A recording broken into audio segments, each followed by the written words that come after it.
Okay, let's dive right into this. Welcome to today's Explainer, where we are looking at something that is just completely mind-blowing. Literally.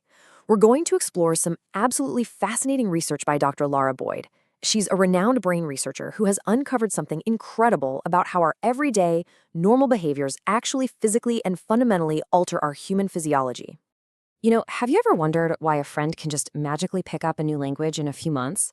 Well, you might struggle for years just trying to remember basic vocabulary. It's a super relatable mystery, right? And framing this central question really helps us unlock exactly how our individual, incredibly unique brains process information. So for a really long time, science actually had this all wrong. And it's time we aggressively debunk this outdated misconception.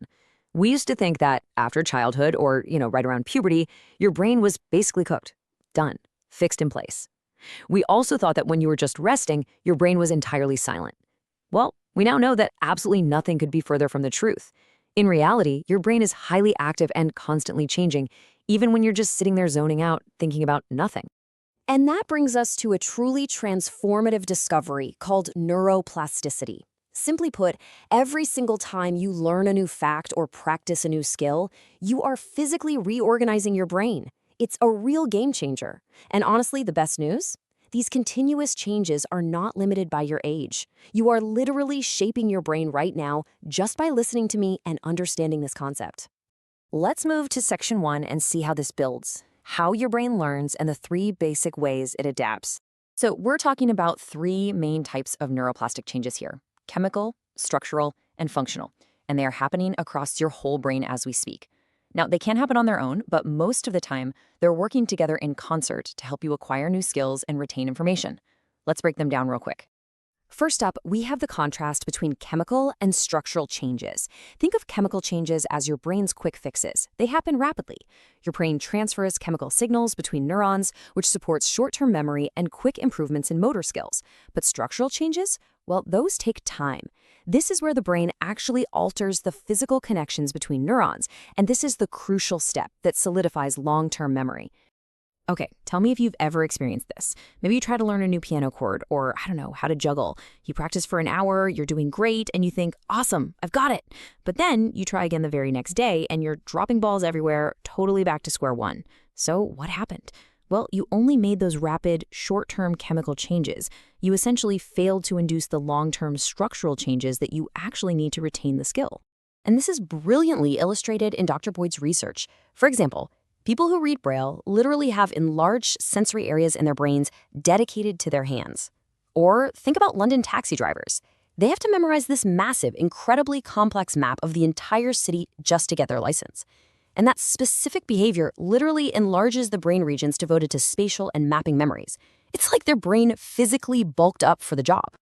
Now, the third and final mechanism is functional change. This one is all about excitability. As you repeatedly use a specific brain region, it becomes more and more excitable and way easier to trigger again. Eventually, the brain actually shifts how and when whole networks of brain activity are activated. Basically, your brain rearranges its own functional map based on what you continually ask it to do. Moving right along into section 2. The stroke recovery puzzle. What actually limits and facilitates neuroplasticity? We need to talk about this because the societal stakes here are massive. Stroke is the #1 leading cause of long-term disability in adults worldwide. And people are having strokes at younger ages and living longer with those disabilities. So helping the brain recover through neuroplasticity isn't just some interesting science experiment. It is an absolute global health imperative. So here is the harsh but kind of beautiful reality. There is no magic pill. There's no neuroplasticity drug you can just take to heal or upgrade your brain. Massive doses of practice and behavior are literally the only proven ways to drive these vital changes. You simply have to do the work. But quick warning here. Neuroplasticity is a total double-edged sword. Yes, for sure, it drives positive things like learning a new skill. But it also drives negative things, becoming addicted to drugs, developing chronic pain, or even just forgetting a skill you once had. These are all neuroplastic changes too. Your brain is constantly being shaped by everything you do, but critically, it is also shaped by everything you don't do. Which brings us to section 3, behavior drives brain change, and the incredible value of struggle. This completely reframes how we look at frustration. I mean, we all usually hate struggling, right? But Dr. Boyd's research shows that increased difficulty and struggle during practice actually lead to more learning and greater structural change. Struggling isn't a sign of failure at all. It is a powerful biological trigger. It is the literal physical sensation of your brain changing its structure. Now, you've probably heard this number before. It's that hugely popular myth that it takes exactly 10,000 hours of practice to learn and master any new motor skill. Well, Dr. Boyd completely throws that myth out the window. Neuroplasticity is highly variable. Everyone requires vastly different amounts of practice. For some people, it might take way more than 10,000 hours. For others, far less. As she puts it, there's no one-size-fits-all approach. Actually, scratch that. There's just no universal recipe for learning, period.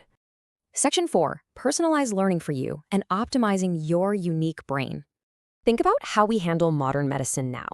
Just as doctors use genetics to match specific chemotherapy to a patient's cancer, or use biomarkers to match therapies to individual stroke patients, everyday education needs that exact same approach. Your incredibly unique brain structure and function mean that everyday learning requires highly individualized strategies. And what that means for you is that you need to become an active observer of your own mind. You've got to recognize your own learning variability. For you, learning music might come incredibly easily, while learning to snowboard might mean spending a lot of time falling face first in the snow. Study yourself to figure out how to optimize your practice for your own unique brain. So what can we actually do with all this information right now? Well, here is a clear, actionable checklist to actively shape your highly plastic brain starting today. Step 1. Intentionally repeat behaviors that are healthy for your brain. Step 2. Actively break those negative habits, because remember, negative neuroplasticity is very real. And step 3, practice. Do the required work and embrace the struggle when it happens. Everything you do, everything you encounter, and everything you experience is changing your brain. You have total agency over this whole process. So I want to leave you with this really empowering thought from Dr. Boyd. Go out and build the brain you want. But it really begs the question, now that you know every single habit is physically rewiring your mind, what are you going to practice today? Thanks so much for tuning in to this explainer. I'll catch you next time.